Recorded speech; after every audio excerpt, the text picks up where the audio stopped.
దేవుడు మా పక్షమున ఉండగా మాకు విరోధి ఎవడు?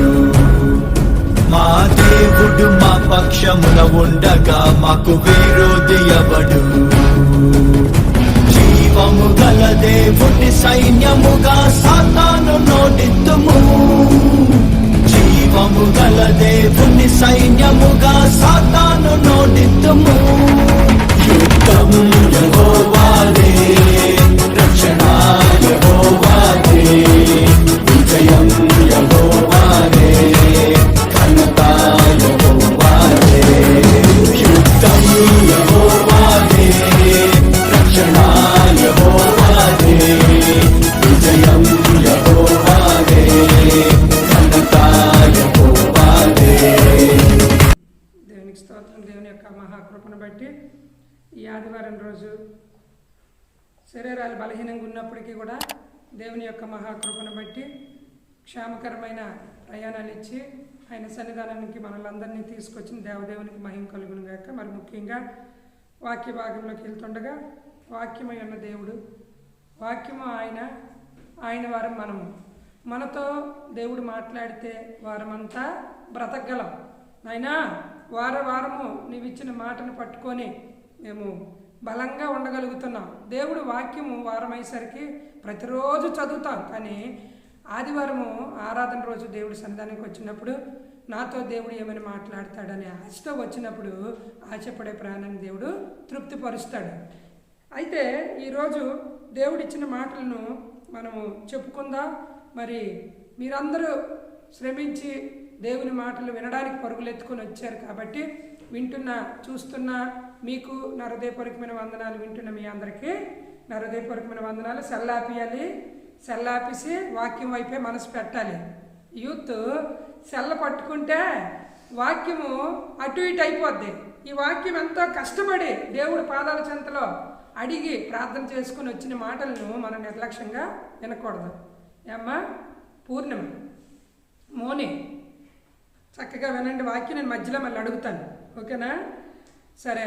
నిర్గమకాండం 15:22లో మోషే ఎర్ర సముద్రం నుండి జనులను సాగు చేయగా వారు షూర్ అరణ్యంలోనికి వెళ్ళి దానిలో 3 దినములు నడిచిరి. అచ్చట వారికి నీళ్లు దొరకలేదు.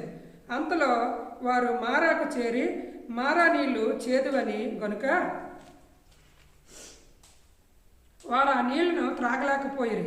అందువలన దానికి మారా అని పేరు కలిగింది.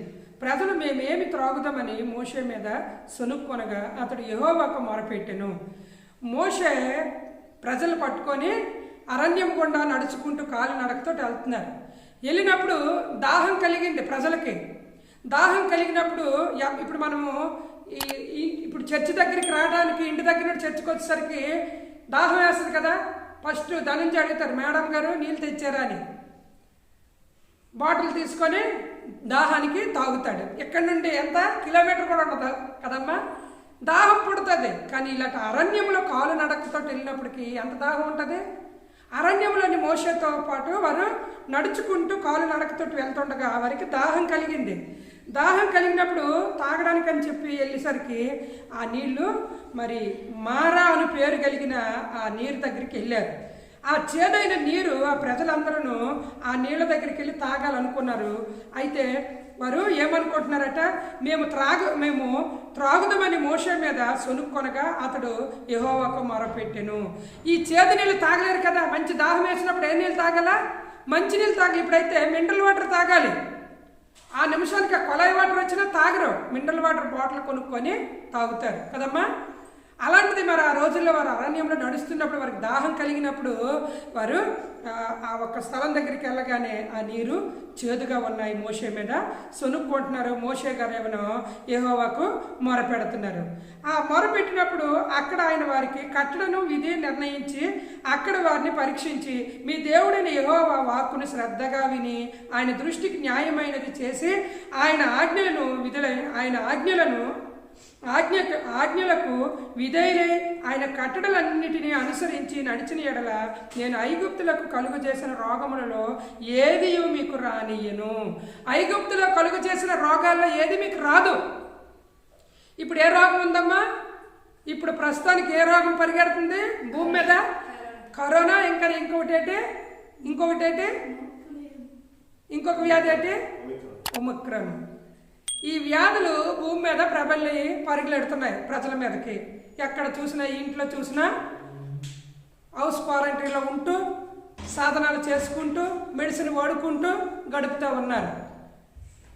ఈ వ్యాధులు మరి ఎందుకు వస్తున్నాయంటే దేవునికి వ్యతిరేకముగా అవ్వకూడదు, విధేయత కలిగిన వారిగా ఉండాలి, దేవుడు ఆజ్ఞలను కట్టడలను అనుసరించినట్లుగా ఉండాలి. చాలామంది దేవుడు ఆజ్ఞలను కట్టడాలను అనుసరించలేక వారు జీవితాలను గడుపుతూ ఉన్నారు. కానీ ఆ రోజుల్లోనే మోషే గారు ప్రార్థించినప్పుడు ఒక నిబంధన చేసి వారికి ఒక మాట చెప్తున్నారు. దేవుడైన యెహోవా వాక్కును శ్రద్ధగా వినండి అని. కట్టడలను మరి విధులను మరి మీరు అనుసరించి నడిచినప్పుడు మీకు ఐగుప్తులకు కలిగిన రోగాలు ఏది కూడా రాకుండా దేవుడు చూసుకుంటాడని చెప్పాడు. ఏ రోగము కూడా రాకుండా మరి దేవుడు కాపాడుతాడట. మరి ముఖ్యంగా చదువుకున్న దాంట్లో ఏముందంటే, ఏది మీకు రానియను, నిన్ను స్వస్థపరిచిన యెహోవాను నేనే అనేను. ఒకవేళ వచ్చిందా, స్వస్థపరిచిన దేవుడు నేనే. ఎప్పుడంటే ఆయన కట్టడలను విధులను మనము యథార్థంగా వాటిని పట్టుకొని మనం ముందుకు నడిచినప్పుడే. అయితే ఆయన కానీ మనల్ని స్వస్థపరచకపోతే, అయితే ఇప్పుడు కరోనాలు ఎంతమందికో వచ్చాయి. జలుబు వచ్చిందని అంటే భయమే, అందరికీ వచ్చింది మనకి వచ్చింది అనుకుంటున్నాం. అయితే వచ్చిన ఈ కరోనా వచ్చిన ఈ ఒక్క బలహీనతల్లో దేవుడు స్వస్థపరచకపోతే మనము స్వస్థత పొందుకోలేము. కాబట్టి దేవుడి యొక్క ఆజ్ఞలను మనము కట్టడలను మనము అనుసరించాలి. కట్టడ దేవుడి సన్నిధానానికి వెళ్ళాలి, వాక్యం వినాలి, ప్రార్థనలో గడపాలి, దైవికములో ఎదగాలి. ఈరోజు ఆదివారం రోజు సండే దేవుడి సన్నిధిలో గడపగలిగిన బిడ్డలు అనేక మంది బిడ్డలు గడుపుతున్నారు. కొంతమంది వారి ఇష్టం వచ్చినట్లుగా తిరుగుతూ ఉన్నారు. దేవుడి సన్నిధానానికి రాకుండా బయట బహిరంగంగా వారు నచ్చిన స్థలాల దగ్గర గడుపుతూ ఉన్నారు. ఇది దేవునికి విరోధమైనదే కదా, దేవునికి ఆయాస్కరమైనదే కదా. కట్టడ అనుసరించారా, కట్టడలు వారు పాటించగలుగుతున్నారా, ఆజ్ఞలు పాటించగలుగుతున్నారా అని మనకి వాక్యం అర్థమవుతూ ఉంది. కాబట్టి దేవుని పిల్లలుగా నేను ఐగుప్తులకు కలిగిన రోగాల దేనికి కూడా మీకు రానివ్వకుండా నేను కాపాడుతాను, నేను స్వస్థపరిచిన యెహోవాను నేనే అనెను. తరువాత వారు ఏలీమునకు వచ్చిరి. అక్కడ 12 నీటి పొక్కలు 70 ఈత చెట్లు ఉండెను. వారు అక్కడనే ఆ నీళ్ళ యొద్ద దిగిరి. ఎన్ని ఏటండి నీటి పొక్కలు ఉన్నాయి? 12 నీటి పొక్కలు ఉన్నాయట. చూడండి, ఒక్కటి లేదు తాగడానికి వాటర్, ఒక్కటి లేదు. వారు దాహమయ్యారు. ఎప్పుడైతే ఈ కట్టడలను విధులను మీరు అనుసరించి నడుచుకుంటారో మీకు రోగాలు రావు. కిందకు వచ్చిన తర్వాత ఆ నీటి పొక్కలు 12 కనిపించాయి. ఆ 12 నీటి పొక్కల్లోని వాళ్ళ దాహం ఎంతో తీరిపోద్ది. వారు ఎంతగానో సంతోషించగలరు, వారికి దాహం అనేది ఉండదు. కానీ కట్టడలు ఆజ్ఞలు అనుసరించినప్పుడు ఏ రోగానికి గురవ్వవు. ఒకవేళ రోగము నీ మీద ఏలుబడి చేసినా స్వస్థపరిచిన యెహోవాను నేనే అన్నాడు దేవుడు. అందుకే ద్వితీయోపదేశ కాండంలో 28-27 ఏముందంటే, యెహోవా ఐగుప్త పుంటి చేతను, మూలవ్యాధి చేతను, కుష్టి చేతను, గజ్జి చేతను నిన్ను బాధించును. నీవు వాటిని పోగొట్టుకొనజాలకుందువు. నీకు కుష్టి చేత, పుంటి చేత, మూలవ్యాధి చేత, గజ్జి చేత నీవు బాధింపబడతావు. ఎప్పుడు? దేవుడికి విరోధముగా ఉన్నప్పుడు. దేవుడు ఆజ్ఞలు కట్టడలు అనుసరించకపోతే ఇటువంటివన్నీ నీ మీదకి వస్తాయి. అయితే అవేమన్నా వాటిని పోగొట్టుకొనజాలవు. నీకు నువ్వుగా ఆ జబ్బుని నువ్వు మూలవ్యాధిని పోగొట్టుకోలేవు, కుష్టి వ్యాధిని పోగొట్టుకోలేవు. ఇంకా చదువుకుంటుండగా మరి దేవుని యొక్క లేఖనం కనిపిస్తున్నట్లుగా ఇటువంటి వ్యాధులు ఏవి కూడా నీకు నువ్వుగా పోగొట్టుకోలేవు. దేవుడు ఆజ్ఞలను అనుసరించినప్పుడు దేవుడే వాటన్నిటి నుండి కూడా నీకు విడుదల ఇస్తాడని వాక్యం సెలవిస్తుంది. చాలామంది జీవితాల్లో చాలామంది శరీర బలహీనతల చేత పీడింపబడుతున్నారు. చాలామంది అనారోగ్యం ద్వారా పీడింపబడుతున్నారు. స్వస్థపరిచిన యెహోవాను నేనే అన్నాడు. కాబట్టి దేవుడి మాటకు మనం లోబడినప్పుడు, ఆజ్ఞలు అనుసరించినప్పుడు మనకు దేవుడు స్వస్థిస్తాడు. నిర్గమాకాండం 23-25లో ఏముందో చదువుకుందాం. నీ దేవుడైన యెహోవానే సేవింపవలెను, అప్పుడు ఆయన నీ ఆహారమును నీ పానమును దీవించను. నేను నీ మధ్య నుండి రోగము తొలగించదను. ఎంత గొప్ప మాటమ్మా, వినండి. మధ్యలో ఉన్న రోగాన్ని తొలగిస్తాడు. ఎప్పుడు? నీ దేవుడైన యెహోవాను సేవింపవలెను. ఇవాళ ఏం చేసాం మనం? సేవించడానికి కదా వచ్చాం, ఆరాధన చేసుకున్నాం కదా, పాటలు పాడుకున్నాం కదా. ఇట్టి గ్రూప్లో, ఇట్టి గుంపులో, ఇట్టి సంఘంలో ఎంతమంది మనం ఉంటామో దేవుడిని సేవించడానికి వచ్చామో వారందరికీ ఈరోజు ఈ మాట దేవుడు బయలుపరుస్తూ ఉన్నాడు. నీ దేవుడైన యెహోవాను సేవింపవలెను, అప్పుడు ఆయన నీ ఆహారము నీ పానము దీవించను, నేను నీ మధ్య నుండి రోగమును తొలగిస్తాను. ఏ రోగము చేత నువ్వు బాధపడుతున్నావో, నువ్వు దేవుడిని సేవించడానికి వచ్చావు కాబట్టి ఆ రోగము నుండి దేవుడు నీకు విముక్తినిస్తానని వాక్యం సెలవిస్తుంది. ద్వితీయోపదేశకాండం 7:15 ఏముందంటే, యెహోవా నీ యొద్ద నుండి సర్వరోగములను తొలగించి నీ వెలిగి ఉన్న ఐగుప్తులోని కఠినమైన క్షయ వ్యాధులన్నింటినీ నీకు దూరపరిచి నిన్ను ద్వేషించి వారందరి మీదకి వాటిని పంపించెను. దేవుడిని ద్వేషించి వారి మీదకి క్షయ వ్యాధి వెళ్ళిపోద్దట. దేవుడిని ఎప్పుడు కూడా దూషించకూడదు. దేవుడు మహాగణుడు, మహోన్నతుడు, గొప్ప దేవుడు, రోగములన్నిటి నుండి విడిపించే దేవుడు, రోగ బాధలతో బాధపడుతున్న వారందరినీ రక్షించే దేవుడు, స్వస్థపరిచే దేవుడు. ఎప్పుడమ్మా ఈ ఇంటిలో ఉండి దేవుడి సన్నిధానానికి రాకుండా నేను కూడా నా ప్రభువుని నమ్ముకుంటున్నాను అన్నప్పుడా దేవుడి సన్నిధానానికి రావాలా, వాక్యాల్లో ఎదగాల, దేవుడిని సేవించాలి. దేవుడిని సేవించినప్పుడు దేవుని యొక్క లేఖనం సెలవిస్తున్నట్లుగా మరి యెహోవా నీ యొద్ద నుండి రోగములన్నిటిలో సర్వ రోగములను తొలగించగలిగిన సమర్థుడు. మొదట మనం చదువుకున్న దాంట్లో ఏముందంటే, పుంటి, కుష్టి, మూలవ్యాధి, అది మనముగా బాగు చేసుకోలేము దేవుడు ఇచ్చిన స్వస్థతను బట్టి. క్షయవ్యాధి మనముగా బాగు చేసుకోలేము దేవుడు బాగు చేస్తే తప్ప. కాబట్టి దేవుని వాక్యం సెలవిస్తున్నట్లుగా మరి దేవుని పిల్లలుగా మరి క్షయ వ్యాధి నుండి కూడా దేవుడట దూరపరిచి నిన్ను ద్వేషించి వారు అందరి మీదకి వాటిని పంపిస్తాడు. దేవుడిని ఎప్పుడు కూడా ద్వేషించకూడదు, దూషించకూడదు. దేవుడు కార్యాలన్నీ ఘనమైనవి. నువ్వు సుఖంగా ఉన్నప్పుడు దేవుడా దేవుడా అంటావు. నీకు ఎంత బలహీనత కలిగినప్పుడు దేవుడి మీద ఎన్నిసార్లు దూషించావో, ఎన్నిసార్లు దేవుడు నువ్వు గాయపరిచావో. అలాంటి మనసు నీలో ఉండకూడదు. అలాంటి మనసు నీలో ఉంటే మరికొద్దిగా వ్యాధులు నీ మీద ప్రబలుతాయి. క్షయ వ్యాధి కూడా నీ మీదకి వస్తుందని అంటున్నాడు దేవుడు. కాబట్టి దేవుని పిల్లలుగా మనము దేవుని దూషించేవారిగా ఉండకూడదు. మరి దేవుని యొక్క బిడ్డలుగా మనము సేవించేవారిగా ఉండాలా. మరి సర్వ రోగాల నుండి తొలగించగలిగిన సమర్థుని వైపు మనం చూడాలని వాక్యం సెలవిస్తుంది. కీర్తన 32లో ఒక మాట ఉంది, యెహోవా నా దేవా నేను నీకు మొరపెట్టగా నీవు నన్ను స్వస్థపరిచితివి. ఎన్నిసార్లు మనం చదువుకున్నాము ఈ మాట. యెహోవా నా దేవా నీకు నేను మొరపెడుతున్నాను, నన్ను స్వస్థపరచు అంటున్నాడు భక్తుడు. దావీదు భక్తుడిని దేవుడు ఇప్పుడు మనం చెప్పుకున్నాం కదా కీర్తనలోనే, దావీదుని ఎంత ఉన్నతంగా ఎదిగించాడో, ఎంత ఉన్నతంగా నడిపించాడో. మరి దేవుని పిల్లలుగా నన్ను స్వస్థపరిచిన యెహోవావు నీవే, నీవు తప్ప నా మొరను విని నా ప్రార్థన విని నన్ను స్వస్థపరచగలిగిన దేవుడవు నీవే. ఈ కరోనా వ్యాధుల నుండి, ఈ బలహీనతల నుండి, ఈ భయంకరమైన క్షయ వ్యాధుల నుండి రక్షించగలిగిన సమర్థుడు నీవే అంటున్నాడు దావీదు భక్తుడు. అంతేకాదు 147:3లో ఉంది, గుండె చెదిరి వారిని ఆయన బాగు చేయవాడు, వారి గాయములు కట్టువాడు. గుండె చెదిరిపోతుంది వ్యాధుల చేత, దగ్గలేక తుమ్మలేక. ఈ గుండెకు కావలసిన ఆ ఒక్క ఊపిరి ఆవిర్లు పడుతున్నారు, క్షయవ్యాధి చేత నలిగిపోతున్నారు, రకరకాలుగా పీడింప చేస్తుంది. అందుకే దేవుడు అంటున్నాడు, మరి గుండె చెదిరిపోయిన వారిని, ఒకవేళ గుండెలోనికి దిగిపోయి అది బాధపరిచిన గుండె చెదిరిన వారిని ఆయన బాగు చేస్తానని, గాయాలు కడతానని దేవుడు వాక్యం సెలవిస్తుంది. మరి హోషేయలోని 6:1లో ఒక మాట ఉంది, మనము యెహోవా యొద్దకు మరలుదుము రండి, ఆయన మనలను చీల్చివేసెను, ఆయనే మనలను స్వస్థపరచును, ఆయన మనలను కొట్టెను, ఆయనే మనలను బాగు చేసెను.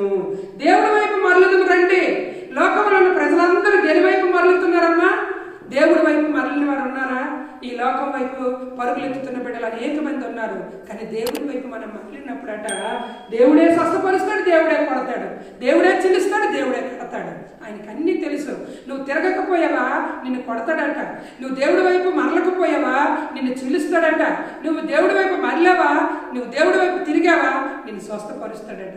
ఎంత చక్కటైన మాట దేవుడు రే కాలంలో మనతో మాట్లాడుతున్నారు. ఆ మాటలు పెట్టి ప్రభువా నాయన మరి మనము యెహోవా యొద్దకు మరలుదుము రండి, ఆయన మనలను చీల్చివేసెను. దేవుడి వైపు తిరగకపోయారా, దేవుడి వైపు మరలకపోయారా, దేవుడే చీల్చి వేస్తాడట. మరి ఆయనే మనలను స్వస్థపరచును, ఆయన మనలను కొట్టెను, ఆయనే మనలను బాగు చేసెను. దేవుడు కొడితే బలహీనత వస్తుంది, దేవుడు కొడితే సమస్యలు వస్తాయి. వెంటనే దేవుడి వైపు తిరుగుతాం. మరలుతారు. కొట్టక ముందే దేవుడి వైపు తిరిగి ఆజ్ఞలు అనుసరించినప్పుడు ఇక మరి మోషే తోటి ఆ ప్రజలందరూ కూడా వచ్చి సునుగుతా ఉన్నప్పుడు దేవుడు ఆజ్ఞలు కట్టడలు మీరు ఇలాగా నెరవేర్చినప్పుడు, ఇలాగ నడిచినప్పుడు ఇగో మీకు దేవుడు ఐగుప్తులో కలిగిన రోగాలు ఏవి మీ మీదకి రానివ్వని స్వస్థపరిచిన యెహోవా నేనే అన్నాడు. 12 నీటి బొగ్గులు ఇచ్చాడు. ఒక నీటి బొగ్గు కొరకు ఎదురు చూస్తుండగా చేదు నీరు దొరికింది. దుఃఖపడుతున్నారు, మొరపెడుతున్నారు. మోషే మొరపెడుతున్నారు వారి మధ్యలో నిలబడి. దేవుడు 12 నీటి బొగ్గులు ఇచ్చాడు.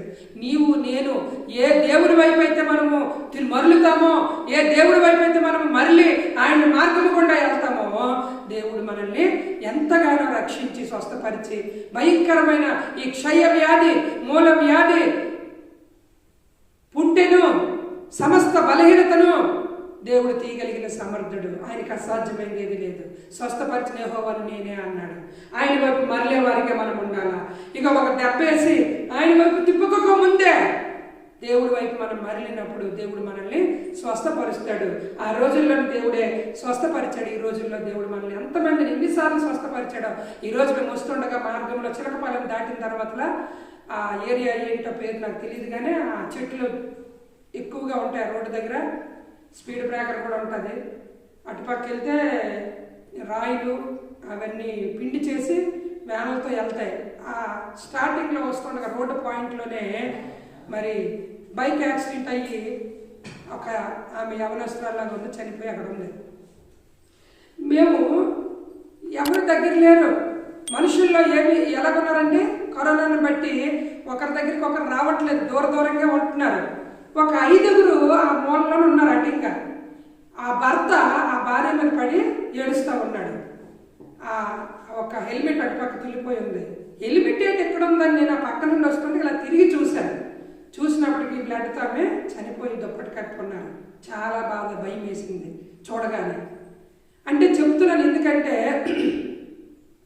దేవుని ప్రజలుగా, దేవుని బిడ్డలుగా మనము దేవుని యందు భయభక్తులు కలిగి ఆయన వైపు మళ్ళినప్పుడు ఎల్లవేళ దేవుని యొక్క కాపుదల, భద్రత మన ప్రయాణాల్లో, మన మెల్లుట్లో, మన మొచ్చుట్లో అన్ని విధాలుగా ఆయన యొక్క భద్రతలో నడిపించగలిగిన దేవుడు. ఆ ఇద్దరు భార్యాభర్తలు ఇద్దరే ఉన్నారు. ఎవరు కూడా దగ్గరికి వెళ్ళలేదు. చూసి నాకు చాలా బాధ అనిపించింది. ఎలాంటి రోజులని చూడండి. ఒక కాకి పడిపోయి చచ్చిపోతే 100 కాకులు చుట్టూ చేరుతాయి. మరి ఆ విషయంలో ఎప్పుడు జరిగిందో ఏమో మనకు తెలియదు, కానీ అప్పుడే రీసెంట్గా జరిగింది. ఒక 10 నిమిషాల ముందే జరిగింది. మనుషులు ఎవరు కూడా లేరు. అదే నా వ్యాన్ డ్రైవర్లు ఒక 3-8 మంది అక్కడ కనబడుతున్నారు అంతే. ఇలాంటి రోజులు, భయంకరమైన రోజుల్లోని ఎలా ఉండాలనంటే దేవుని వైపు మనము మరలేవారిగా ఉండాలి. అప్పుడే దేవుడట చీల్చివేయడు, స్వస్థపరుస్తాడు, ఏంటి కొట్టివేయడు, ఆయన బాగు చేస్తాడు. దేవుడి వైపు మనం మరలాలి. ఇదిగో ఆ ప్రజలందరూ కూడా మరి మోషే మీద సునుక్కుంటుండగా మోషే మొరపెట్టాడు, ప్రార్థన చేశాడు. 12 నీటి బొగ్గలు వారి కోసం దేవుడు సిద్ధపాటు చేశాడు. కాబట్టి మనము దేవుని దగ్గర మొరపెట్టినప్పుడు, ఆజ్ఞలు కట్టడలను మనం అనుసరించినప్పుడు మన కోసం దాచి ఉంచే మేలు, ఘనమైన మేలు దేవుడు ఉంచుతాడు. మేమైతే ఎంతగానో ప్రార్థన దేవుడి దగ్గర చేస్తున్నాం. దేవుడు గొప్ప కార్యం చేశాడు, అద్భుతం చేశాడు. రాని దగ్గరదే దేవుడు లోను రప్పించాడు పాప వివాహం కొరకు. దేవుడు చూడండి, ఒక్క నీటి బొగ్గ కోసం వారు ఎదురు చూశారు. ఎప్పుడైతే కట్టడలను, ఆజ్ఞలను అనుసరిస్తే దేవుడు మిమ్మల్ని స్వస్థపరుస్తాడని చెబుతూ అక్కడ మాటను బట్టి వారు దేవునికి లోబడినప్పుడు దేవుడు 12 నీటి బొక్కల దగ్గరికి వెళ్ళడానికి అవకాశం దేవుడు ఇచ్చాడు. కాబట్టి మనం దేవుడి మాటలకి లోబడినప్పుడు మనం ఏది అడుగుతామో దేవుడు మనకు అది సమకూరుస్తాడు. కాబట్టి మన దేవుడు స్వస్థపరిచే దేవుడు, బాగు చేసే దేవుడు, బలపరిచే దేవుడు, ఈ వ్యాధులన్నింటి మీద కూడా నా దేవుడు విజయం ఇచ్చే దేవుడు. మన ఊపిరి, మన నాడి ఎవరిది?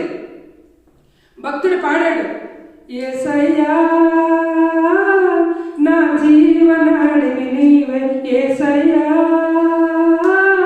నా గుండె కప్పుడు నీవే, యేసయ్యా నీవే ప్రాణము, యేసయ్యా నీవే జీవము, యేసయ్యా నా జీవనాడివి నీవే, యేసయ్యా నా గుండె కప్పుడు నీవే, యేసయ్యా నీవే ప్రాణము. ఎందరిలో